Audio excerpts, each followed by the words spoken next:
Hello, welcome to Biogas Technology in Zambia. So we are out here in 10 miles with a client who's been using the biodigester plant from 2020. That's when we constructed.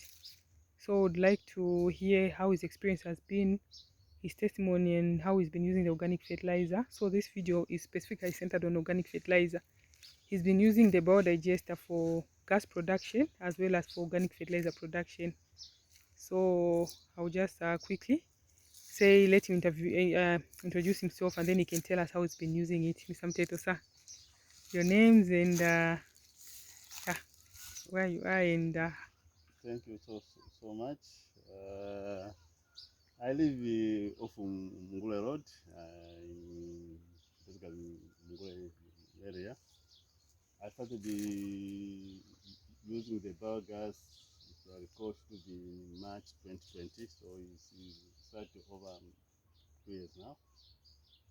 And in terms of the gas itself, we had no problems as long as you feed the plant, you get the gas. And in fact, that is our primary source of energy for cooking.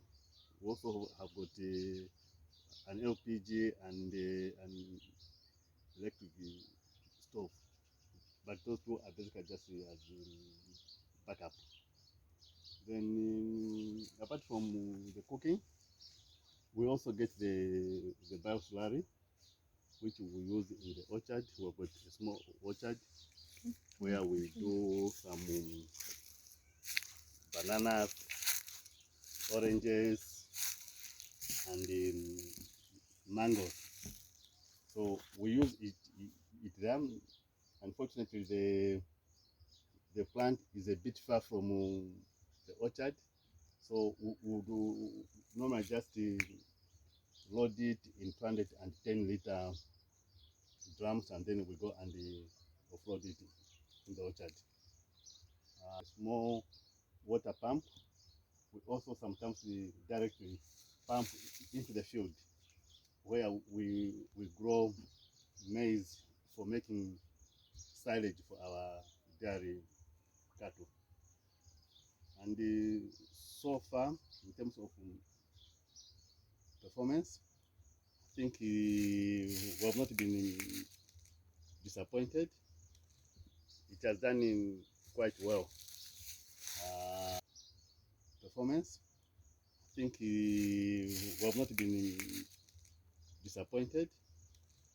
It has done quite well.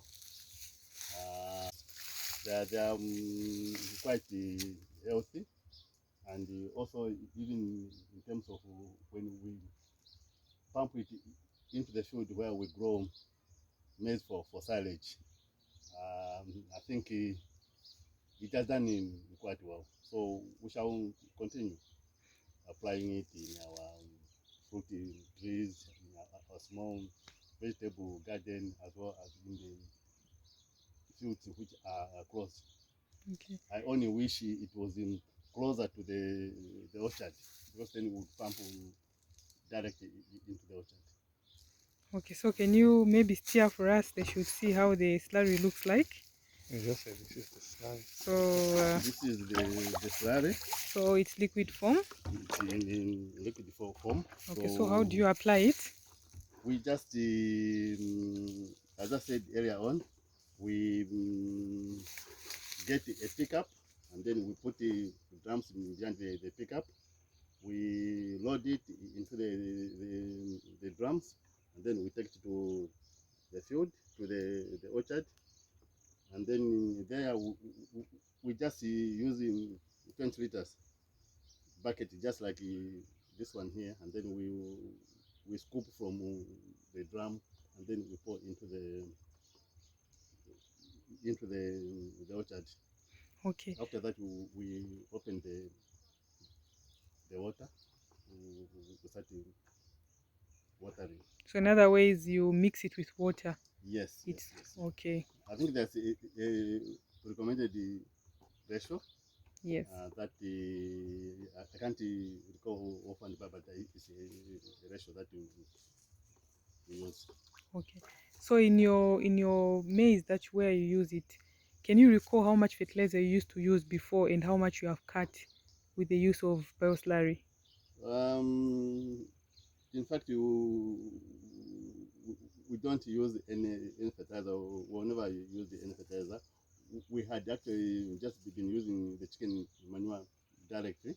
But after we started using the plant, we pump the slurry into the the fields, at least the fields that are near the plant, like this one here, which you just recently plowed, who had pumped bioslurry there. Okay, in that field you had what? We had maize for silage. Okay. So what would you advise farmers who say when we say that the bioslurry it works both as a base oil and urea? You can use it for maize growth from the point of germination until the point of harvest. Yes. What can you tell the people who are interested in the bioslurry? Well, I think they should try it, and they will not be disappointed. Okay. Yes. Okay. Thank you very much, Mr. Teto, for your Okay. experience, and we really appreciate. Okay. So this is a plant where it's a 21 cubic plant where they've been using bioslurry. So this is organic fertilizer. They've been using it in their maize growth. They don't use any chemical fertilizer. It just does well alone on its own, citrus fruits and all other things. So this is our beneficiary applying the slurry. So how do you pour it, Mr. Mteto? Well, we just get 20 liters. This is in 20 liters packed actually, and then we pour just as I'm doing around the plant like that, and after that we pour water so that it can just quickly get into the soil and absorbed by the plant. Okay, so you pour it in your citrus fruits. And I can see you also have a nursery there. What are you trying to grow there? Well, here it's just some vegetables just for home consumption. But at the moment, these are still small. What we did was that before we planted, we had actually applied it in the beds. The dry slurry itself or the Yeah, water, the liquid? the liquid in fertilizers. Okay, Yeah. okay, okay. So this is the vegetable. So before they planted, they applied it for it to give the soil some nutrients. And then now they planted their vegetables.